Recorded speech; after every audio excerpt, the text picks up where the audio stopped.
দৌলতখান উপজেলার পৌরসভা ও আশপাশের সৈয়দপুর, চর খলিফা, চরপাতা ও ভবানীপুর সহ বিভিন্ন এলাকায় মাদক, কিশোর গ্যাং এবং অপরাধ প্রবণতা নিয়ে সাধারণ মানুষের মধ্যে উদ্বেগ বাড়ছে।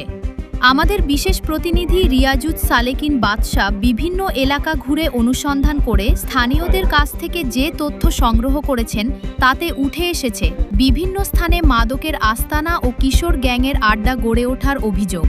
স্থানীয়দের দাবি, এর প্রভাব হিসেবে চুরি, ডাকাতি, ছিনতাই ও বাড়িতে হামলার মতো অপরাধমূলক কর্মকাণ্ড বৃদ্ধি পাচ্ছে। মাদকের সঙ্গে জড়িয়ে পড়া কিছু অপরাধী সুযোগ পেলেই লুটপাট ও সহিংস কর্মকাণ্ডে জড়িয়ে পড়ছে। একই সঙ্গে স্থানীয় পর্যায়ে মাদকের বিরুদ্ধে অনুসন্ধানী প্রতিবেদন প্রকাশ বা তথ্য তুলে ধরতে গেলে কিছু সাংবাদিক হুমকি, সামাজিক হয়রানি এবং সামাজিক যোগাযোগ মাধ্যমে বিভ্রান্তিকর তথ্য প্রচারের শিকার হচ্ছেন বলেও অভিযোগ রয়েছে। স্থানীয়দের একাংশের দাবি, কিছু অসাধু চক্র নিজেদের রাজনৈতিক পরিচয় কিংবা প্রভাবশালী ব্যক্তিদের নাম ব্যবহার করে সাধারণ মানুষকে বিভ্রান্ত করছে।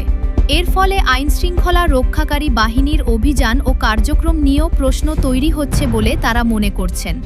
সরকার মাদকের বিরুদ্ধে কঠোর অবস্থানের কথা জানিয়ে এলেও সচেতন মহলের মতে রাজনৈতিক পরিচয় বা প্রভাবের আড়ালে কেউ যেন মাদক ও সন্ত্রাসী কর্মকাণ্ডে জড়িয়ে থেকে প্রশ্রয় না পায় তা নিশ্চিত করতে হবে।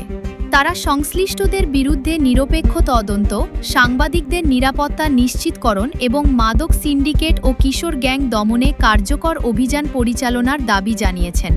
সচেতন নাগরিকদের মতে সমাজকে মাদক ও সহিংসতার এই চক্র থেকে মুক্ত করতে হলে আইন প্রয়োগের পাশাপাশি সামাজিক সচেতনতা, জবাবদিহিতা এবং দীর্ঘমেয়াদী প্রতিরোধমূলক উদ্যোগ গ্রহণ জরুরি।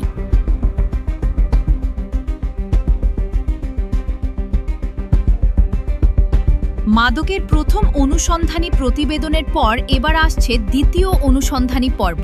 দেখতে আমাদের সাথেই থাকুন।